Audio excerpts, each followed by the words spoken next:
Hello friends, मैं हूं अजीज। आप देख रहे हैं मूवी स्टॉक चैनल, जिस पर आज मैं रिव्यू करने वाला हूं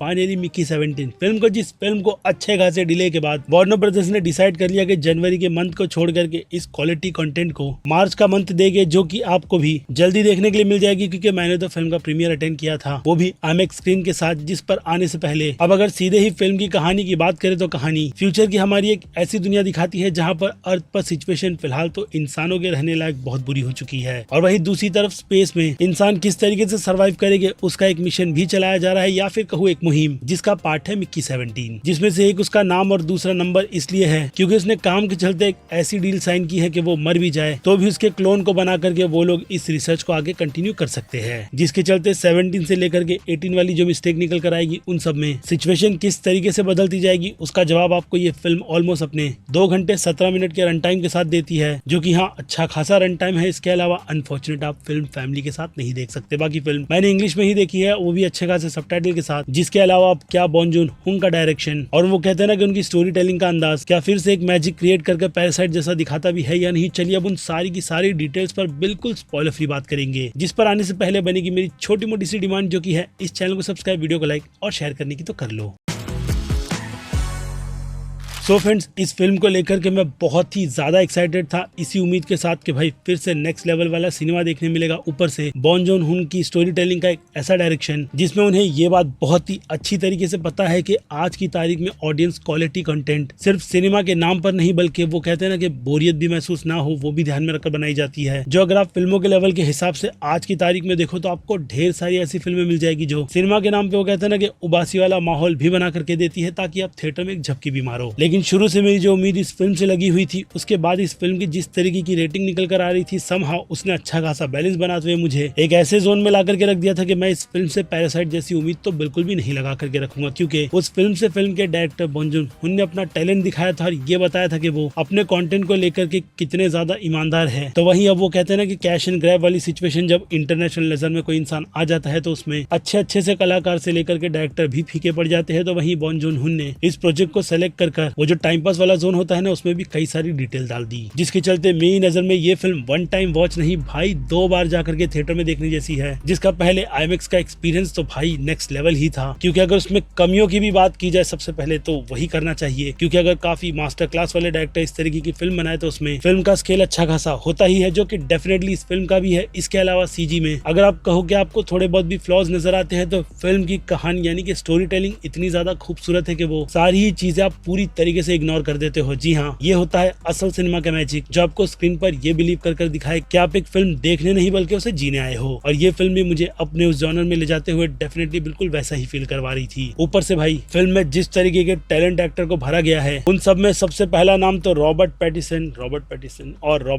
का ही निकल कर आएगा। क्योंकि अपने कैरेक्टर को लेकर के जब वो नरेशन वाले पार्ट में जाते हैं तो उन सब पर फिल्म ने उनके कैरेक्टर के आर्क को जिस तरीके से ट्रेलर में दिखाया है, फिल्म में भी बिल्कुल उसी तरीके के टाइम पीरियड को लेकर के वो सारी ही सिचुएशन हमें बता दी जाती है। हालांकि फिल्म की अडेप्टेशन जो नॉवेल से है उसमें मिक्की के क्लोन के प्रोसेस को 7 तक ही रखा गया था, लेकिन यहाँ पर डायरेक्टर ने उसे स्ट्रेच कर जो डिटेल्स डाली है वो मुझे काफी ज्यादा पसंद आई। और ये भी कि नॉवेल से हटकर कुछ अलग ट्राई किया जा रहा है, जिस नॉवेल का दूसरा पार्ट भी है। लेकिन इस फिल्म के मामले में फिलहाल तो वो चीज अभी मुझे नजर नहीं आ रही, क्योंकि वो कहते हैं ना कि अंत भला तो सब भला वाली सिचुएशन। जी हाँ, ये फिल्म आपको बिल्कुल वही चीजें प्रोवाइड करती है। इसके अलावा एक्टर्स के लेवल में जो रॉबर्ट पैटिसन की बात की जा रही थी, वेल तो 2 कैरेक्टर बिल्कुल ही अलग, एक डम और एक बहुत ही ज्यादा गुस्सैल, और ऊपर से बोलने के एक्सेंट में भी रॉबर्ट पैटिसन ने खुद के टैलेंट का लोहा ही मनवाया है कि वो असल मायने में कितने मंझे हुए एक्टर है। और फिर इसके अलावा स्टीवन यंग का भी कैरेक्टर हाँ आपको नजर आता है, और उनके कैरेक्टर को लेकर के भाई फिल्म में कई सारी चीजें फनी है, जो कि आप फिल्म देखोगे तो आपको समझ आ जाएगा कि मैं किस बारे में बात कर रहा हूँ। क्योंकि वो एक मतलबी दोस्त है जो ये चीज बहुत ही अच्छी तरीके से जानता है कि भाई मैनिपुलेशन किसे कहते हैं। और फिर इसके अलावा लीडिंग लेडी में नाओमी एकी नजर आती है, जिनके कैरेक्टर का फ्लो ठीक ठाक सा बना हुआ था, क्योंकि उनकी इस तरीके की क्रेजी लेवल वाली एक्टिंग ब्लिंक ट्वाइस में भी देखी है। लेकिन यहाँ पर जब उनके कैरेक्टर को अंत के पोर्शन में कह रहा हूँ जब खोला जाता है तो भाई साहब वो जब वो स्पीच डिलीवर करती है तो आपके रोंगटे खड़े हो जाएंगे, जो मोमेंट मुझे वकांडा फॉरएवर जैसी फिल्म में भी एंजेला बेसेट ने फील करवाया था। लेकिन यहाँ पर भाई उस फ्लेवर में कॉमेडी का जो तड़का डाला गया था भाई, वो तो इतना लाजवाब था कि पूरे थिएटर में आपको सिवाय हंसी के अलावा दूसरी कोई भी चीजें सुनाई ही नहीं दे रही थी। इतनी कि फिल्म के अंत के बाद लोग ताली बजाते नहीं रुक रहे थे, इसी चीज को अप्रिशिएट करते हुए कि उनका समय एक अच्छी फिल्म पर गया है।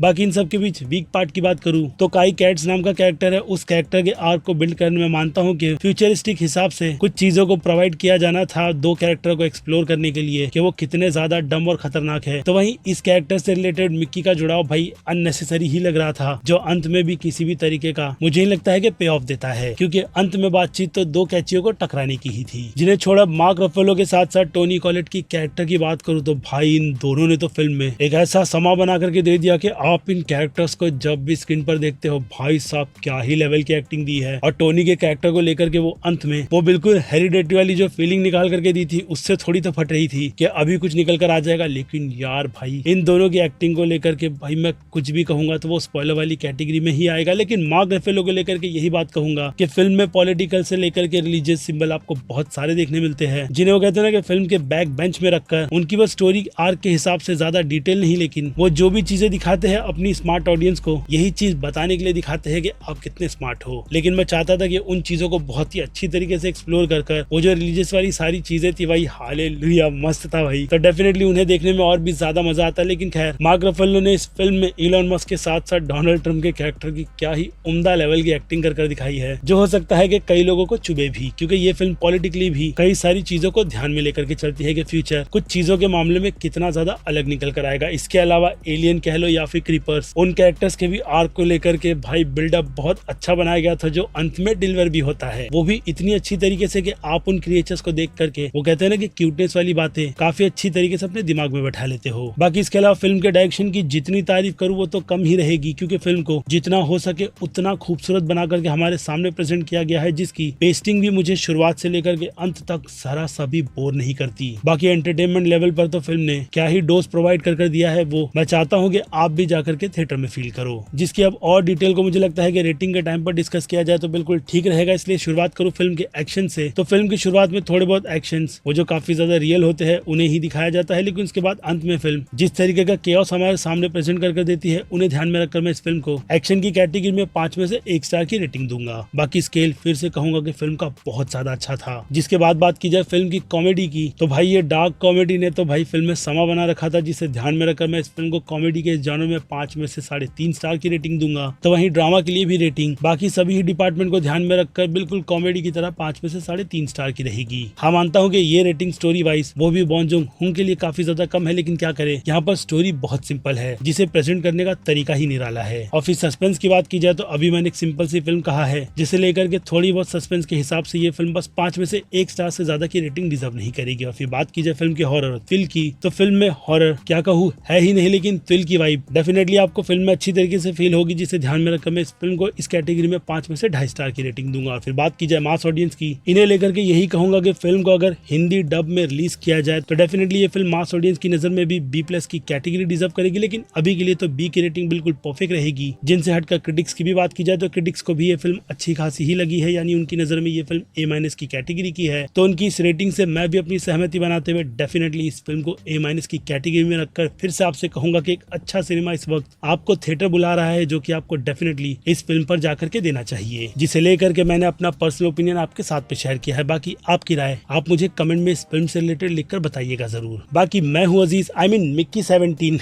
मजाक कर रहा हूँ, लेकिन हाँ मूवी स्टॉक चैनल है, लाइक शेयर और सब्सक्राइब भूलना मत। मिलूंगा जल्दी दूसरी किसी वीडियो में, till then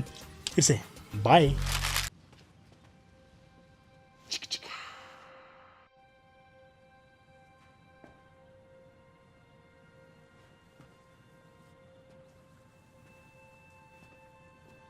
You're still here.